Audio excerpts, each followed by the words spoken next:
Did you pick up on the dynamics? Yeah. It's like, And you're able to capture the full range without topping out? Well, not only that, the guitar is so huge. This is really nice, especially Daniel's. You know, what was nice for me was the visual. Daniel's facing this way, and the other harmony guy with the long hair is facing this way, and the lighting, it really was nice. Cool. I think it could come out really well. When you see in the first group in Mood School, they're left-handed, right-handed guitar. So all right, Eric, let's go ahead and roll. And I'm rolling. I don't know about Mary Beth. she's not rolling. Hey, Mary Beth, what the hell? What's going on over there? Hey, we're rolling here. It's past 10. We're getting goofy. Yeah, it looks good on you though. Not the Yankee hat.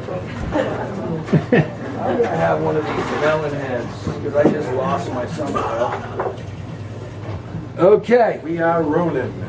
All right, so I think I don't know if you guys listened to the interview portion with Moot, but the way this sort of rolls is we come out of the credits for the show, the opening of the show, and you know there's titles rolling, and as your music fades out, something, you know, some part of this dialogue is gonna fade into the audio.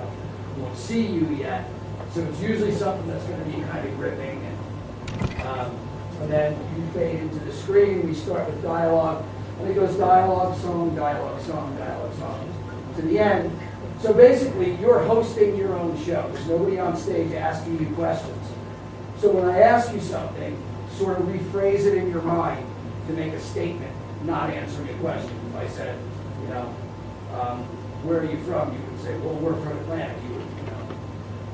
You have to rephrase that into some sort of a statement. You get that part. And a lot of these people have been here before, and every young musician that comes in here, I try and eat this out of them, and it's become sort of comical. So I'm gonna get it out of the way now. So.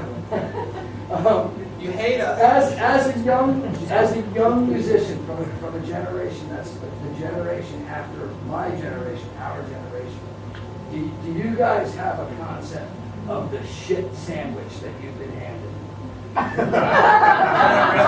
Is that a rhetorical question? Or?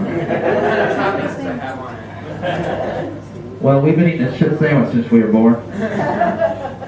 I mean, you know, the shape of the world that you're inheriting. Oh, yeah. Yeah. You have a concept of that? If you could write a song that could change one thing, what would it be?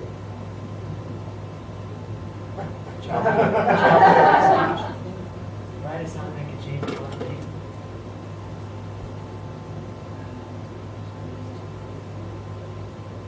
I'd like to see justice in the world. I feel like if I could write a song that would inspire some sense of justice on all scales, whether it's a community level or a family level or a more global or national level, I'd like to see justice.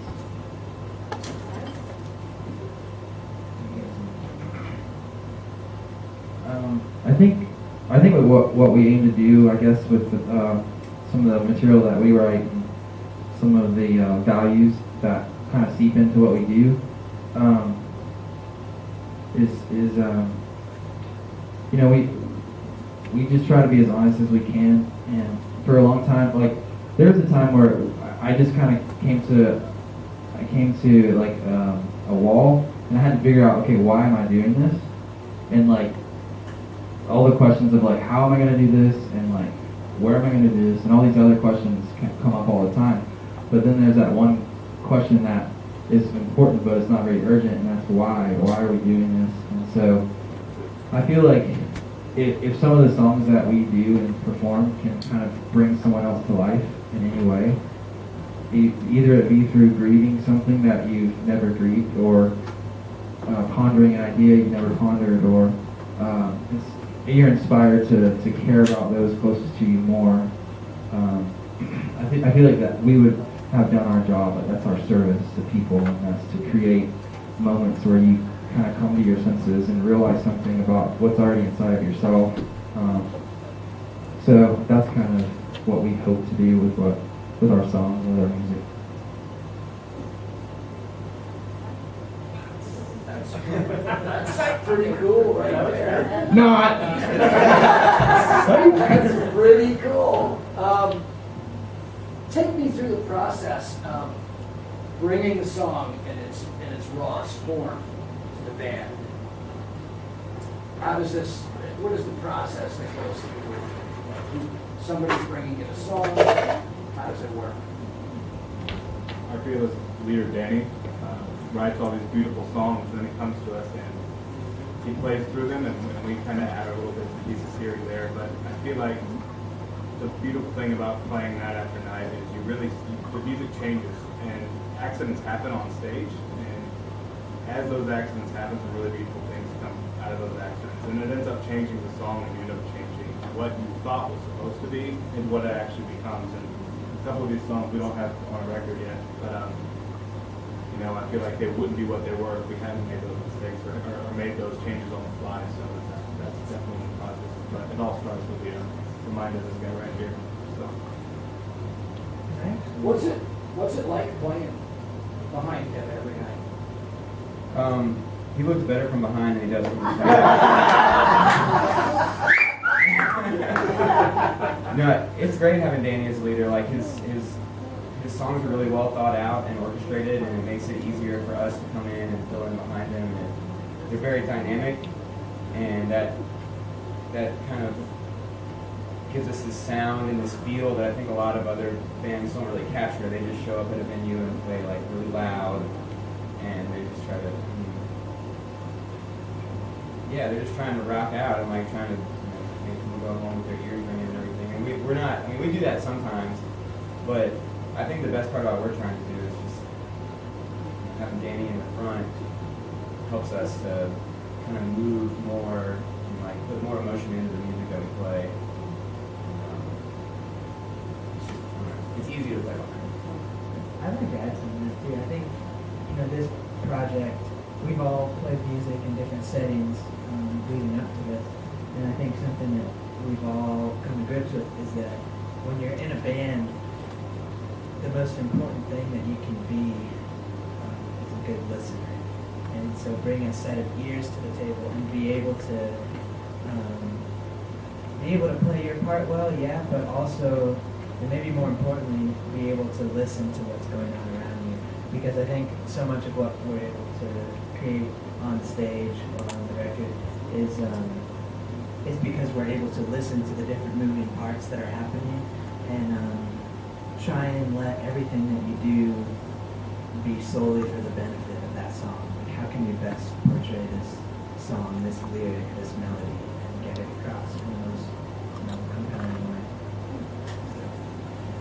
Real quick, this fella has only been playing with us for like 1 week, so yeah. He's a champion, and I want everybody to know that.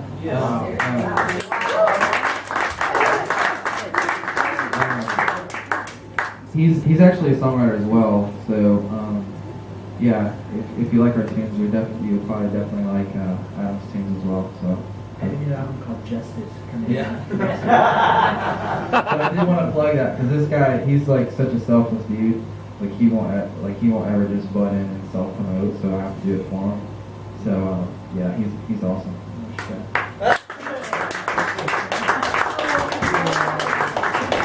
All right, sorry you can't see that. We can edit that. Or highlighted.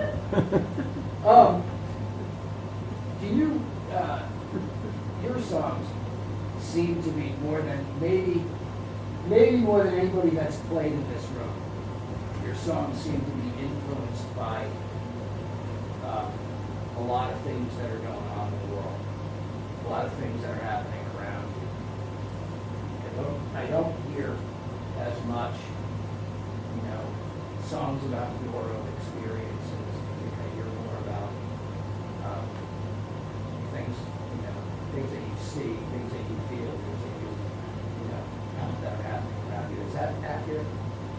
I feel like the course of like someone learning their craft is, I feel like for the majority of people that create, they start out from a point that's like a little bit self-absorbed or self-involved. And I know that like a lot of my material is a little bit self-involved. But I feel like over the past few years, I've kind of been seeing that about my material, and I've been moving away from it. And so this last record and a lot of the new songs, I have been intentionally trying to sort of broaden and expand the concepts and the ideas in the songs. And I really, one of the songs, 10,000 Beautiful Angels, is sort of about that process, actually. It's about like understanding, coming to grips with the fact that the focus of so much of our mind and our, like what we're doing is all about ourselves. And then you come to a certain point where you realize that's sort of like empty. And that, it was a process for me where it's like, it was sort of like a way that I unpacked something that I was going through, but it was a way for me to try to help serve other people in a way that maybe help them make that sort of realization or something. But yeah, that particular tune, 10,000 Beautiful Angels, it's kind of about learning to stand on your own 2 feet as a person. And I feel like coming to view the world around you is all predicated upon that idea. It's the sort of like, all right, I got to get my shit together and sort of figure out me so that I can sort of be a healthy, sort of self-sufficient person for like the world around me. And that was kind of like it's more of a recent development, I guess, in some of the material that I've been writing. But yeah, I'm glad that comes across, and that's super cool. It does. It definitely does. Yeah, I think sometimes the most personal ideas that you're expressing through a song can still be very universal, because I feel like whenever you're writing a song, you're articulating something from your personal experience, whether it's something you've gone through or something you've observed in the world or something that someone has passed on to you. And I think a lot of times you might feel alone in that thought or that expression, but in reality, you know, as humans, we all go through the same stuff, and our lives are all pretty similar. And so I think songwriting is really a neat gift because it allows you to kind of articulate these things in a way that someone else can listen to it and then kind of feel a connection with you as a result of it, because maybe someone else doesn't have the words to express, but if you put a melody to it and it can sing along to it, suddenly you've created a common bond as humans. So it's universal in that aspect. Well, yeah, the idea that you can be whoever you want when you're singing a song, and like there's so many song ideas that come into my brain a lot, and I have to save them on my smartphone. I'm like, oh, I gotta write that down. And I actually email myself song ideas every day, which is kind of funny. But just the idea that you can sing for someone else that can't sing, or they can't, like you said, articulate something. They can't get it out, but you can serve people by creating something that they could be like, oh yeah, that's what I've been trying to say, or that's what I've been feeling, and I haven't been able to articulate it. So I guess that's sort of what our job is, I guess. And if that ever happens, tell us. Like I think, I think sometimes as songwriters you feel so alone in your journey, but I think one of the most rewarding things is when someone comes up after the show. Like we played a show in Virginia a few nights ago, and there's a few people there that were like really touched by the songs, and they actually expressed that after the show, and that's probably one of the most rewarding things to experience as a writer. I'm gonna guess. I don't know. I'm gonna guess that none of you have hit 30 yet. I just turned 31 in May. So you're 31. Yeah. The rest of you He's are. got gray hair. The rest of you are probably below 30, right? Okay.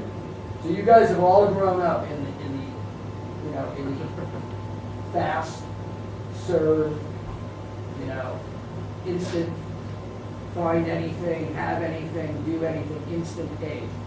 Did any of you as musicians go back and try and find the maps that were left, you know, 50 years ago?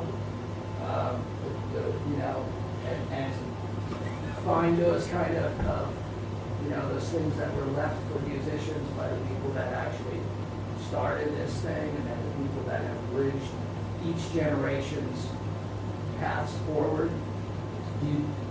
Go ahead. Yeah, I think we're fortunate at our age. Like we still grew up where we remember what it was like before the internet and before cell phones and everything. And great, I think we're still faster, you know, like when we were coming up and everything. But definitely has a big influence on like the way people listen, what they listen to, and how we get out to people and everything. But we're all very influenced by people from, you know, 50 years ago, 100 years ago, 300 years ago, you know. Like we studied classical music, and I think we all grew up playing along with what our parents listened to, basically. And like for me, that was Led Zeppelin and Doors and Pink Floyd, and that was like the first things I fell in love with. I remember when I was 9 years old, telling my parents I wanted all the Beatles albums. Like I was so into the Beatles. I don't know why. But yeah, they're awesome. The White Album, like, you know, to a 9-year-old kid, the White Album's like, oh, there's a song about pigs, and there's a song about this cowboy, and like, oh, this is so cool, man. Like, I loved it. I didn't, you know, care about it. But I mean, it just kind of grew from there, and I think we all kind of came from that same boat. I mean, we were all just trying to follow in our favorite artist's footsteps. That's how we all develop. You copy somebody for a long time before you start to like develop your own sound.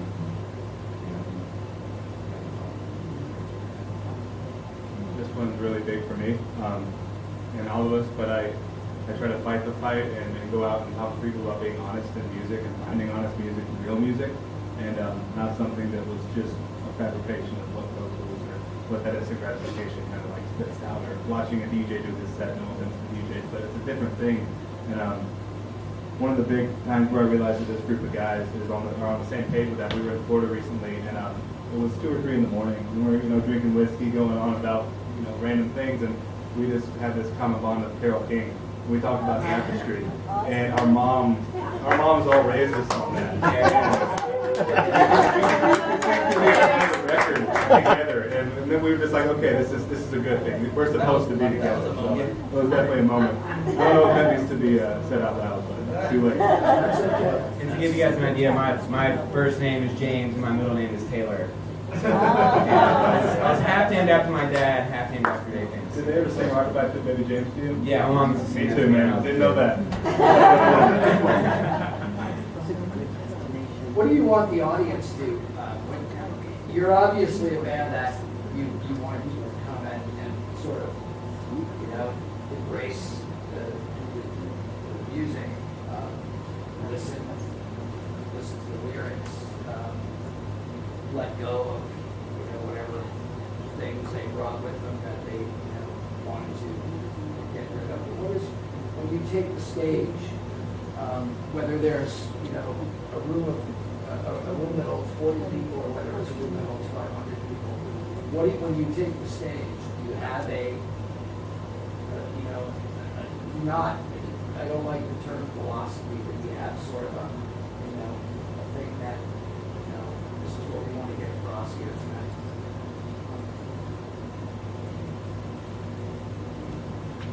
Yeah, well, I was just thinking, even just in this week of shows that we've been doing, we've played a lot of different environments. You know, one night we played in a coffee shop, completely unplugged, just kind of set up on the floor. Another night we were playing full bore, rocking out in a brewery in Pennsylvania, and then another night we're in this little tiny listening room, so we're trying to play really quietly and intimately. And I think whenever we walk into a venue, I always try to kind of size it up, and Danny always tells us, oh, we're gonna play at 3 tonight. Remember, we're gonna play at 6. So we kind of like we'll adjust. 1 to 13 scale. Yeah. Jimmy's always on there. Jimmy's always. Jimmy's always on 13. But I guess we always try to tailor the way that we portray the songs based on the room and based on the people that are there to try and like. It's all about a conversation. It's all about communicating with people. It's not so much about we're up here putting on a show and y'all are sitting down there watching. It's more like how can we kind of communicate something bigger than ourselves. I think it varies a lot for me, like, but mainly I just sort of like, sometimes I give myself, this is kind of funny, but sometimes like, I'll get in the bathroom before I go on stage and I'm like, I look in the mirror and I'm like, alright, oh, okay, pump myself up, you know? And I'm like, I don't know, I just want to be present, you know? And I think that sometimes I've been guilty of hiding behind the material. And sometimes I'll see an artist and I can sort of pick up on the fact that they're letting the music be a veneer on them being present. And so like, and there's sometimes I'll go in and out of it, I'll be singing and all of a sudden I'm like, whoa, well, we're at the end of the song, where was I at? But then like, I guess there's moments, I guess when we get on stage, that's my goal, is to sort of stay in the moment, stay present, and not to sort of check out and go on autopilot and just finish a song. Because sometimes you just screw up when you're on autopilot, but you know, if you can stay present and just sort of stay in the moment, that's sort of my goal when I get on stage. Take it to your experience tonight. What's that like?